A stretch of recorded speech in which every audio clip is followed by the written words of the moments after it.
Assalamualaikum warahmatullahi wabarakatuh. Perkenalkan, nama saya Evi Dian Lutfiatul Amalia dengan NIM 214110402115. Di sini saya akan menjawab soal-soal UAS sumber belajar PAI berbasis multimedia. Soal yang pertama yaitu pilih salah dua dari tugas yang Anda buat. Blogspot, video, WordPress, LKPD interaktif. Kemudian jelaskan bagaimana Anda menggunakannya sebagai sumber belajar PAI. Yang pertama yaitu ada Blogspot. Blogspot merupakan salah satu sosial media yang digunakan sebagai sumber belajar bagi mahasiswa untuk mendapatkan informasi yang mereka inginkan secara lebih cepat dan lebih mudah. Blogspot sebagai sumber belajar dapat digunakan dalam proses perkuliahan dengan membantu proses perkuliahan itu untuk menambah wawasan pengetahuan, mempublikasikan informasi secara langsung, kemudian bisa membantu para berbagai sumber informasi antar sesama pengguna blog, serta memiliki pribadi yang lebih kritis dalam menyeleksi informasi dan sebagainya. Sekarang berbagai informasi, referensi, jurnal, dan hasil penelitian dapat dengan mudah diakses dan didownload di berbagai blogspot di seluruh dunia, serta menghemat tenaga dan biaya dalam proses pencariannya. Yang kedua yaitu LKPD.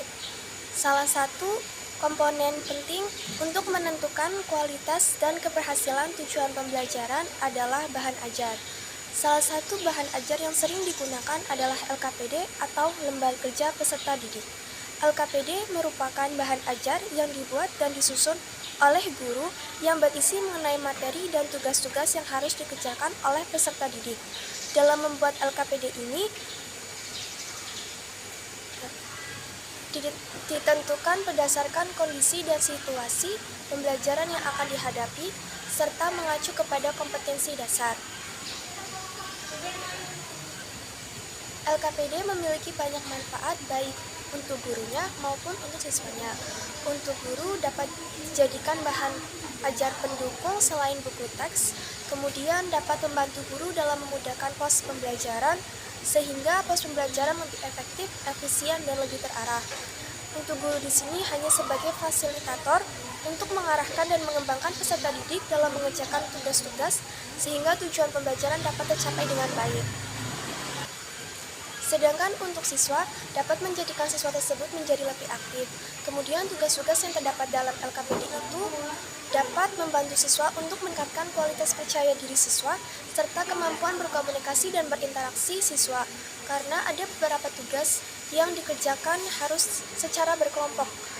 Hal ini berkaitan dengan penjelasan-penjelasan mengenai materi yang akan dibahas. Soal yang kedua yaitu buatlah satu flowchart multimedia interaktif, kemudian jelaskan bagaimana cara kerjanya. Di sini ada contoh flowchart multimedia interaktif mengenai materi PAI. Langkah pertama untuk membuat flowchart yaitu buatlah bagan terlebih dahulu untuk memulainya. Kemudian tulislah simbol start atau mulai pada bagan yang paling awal. Kemudian di bawahnya tulislah simbol atau tulisan menu. Selanjutnya masukkan materi-materi yang nantinya akan dibahas pada pos pembelajaran.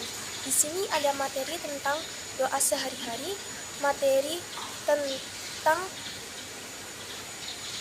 surat-surat pendek, kemudian ada materi wudhu dan materi salat. Di dalam materi ini nantinya bisa dijelaskan melalui gambar, bacaan, maupun bisa melalui suara. Setelah selesai, akhiri flowchart dengan tulisan atau simbol finish atau selesai. Soal yang ketiga yaitu jelaskan minimal 3 aplikasi berbasis Android yang dapat digunakan sebagai sumber belajar PAI, serta sebutkan keunggulan dan kelemahan dari masing-masing aplikasi tersebut, serta bagaimana Anda menggunakannya sebagai sumber belajar PAI. Aplikasi yang pertama adalah aplikasi Siswapai. Aplikasi Siswapai adalah aplikasi pembelajaran jarak jauh untuk siswa Indonesia. Aplikasi ini adalah salah satu aplikasi yang berada di bawah naungan AGPAII Digital. Aplikasi Siswapai memiliki berbagai macam fitur yang dapat digunakan oleh siswa. Yang pertama yaitu ada latihan mandiri. Melalui latihan mandiri ini, siswa dapat mengerjakan tugas-tugas atau soal-soal secara terus-menerus sehingga siswa tersebut bisa mendapatkan hasil yang lebih baik. Yang kedua yaitu ada ruang diskusi. Dengan adanya ruang diskusi ini, siswa dapat mengunggah pertanyaan atau bisa menjawab sebuah pertanyaan. Kelebihan dari aplikasi ini yaitu membantu siswa dalam proses pembelajaran. Dengan adanya aplikasi ini membantu siswa untuk memahami materi pendidikan agama Islam melalui soal-soal atau latihan-latihan yang ada di dalam aplikasi ini. Kemudian kekurangannya adalah ada beberapa orang yang sulit masuk atau login dalam aplikasi ini. Yang keluar layarnya hanya layar putih. Yang kedua yaitu adalah aplikasi Cerdas Cermat Islami. Aplikasi ini adalah aplikasi pendidikan yang berisi mengenai kumpulan soal-soal agama Islam, anak sekolah, dan anak madrasah. Aplikasi ini dapat memudahkan peserta didik dalam latihan soal-soal agama Islam. Aplikasi ini dilengkapi dengan permainan yang menarik sehingga peserta didik dalam proses pembelajaran tidak merasa bosan dan bisa belajar dengan cara yang menyenangkan. Kelebihan dari aplikasi ini adalah membantu peserta didik dalam proses pembelajaran. Gamenya menambah wawasan pengetahuan, sedangkan kekurangannya adalah tidak ada materi pembelajaran.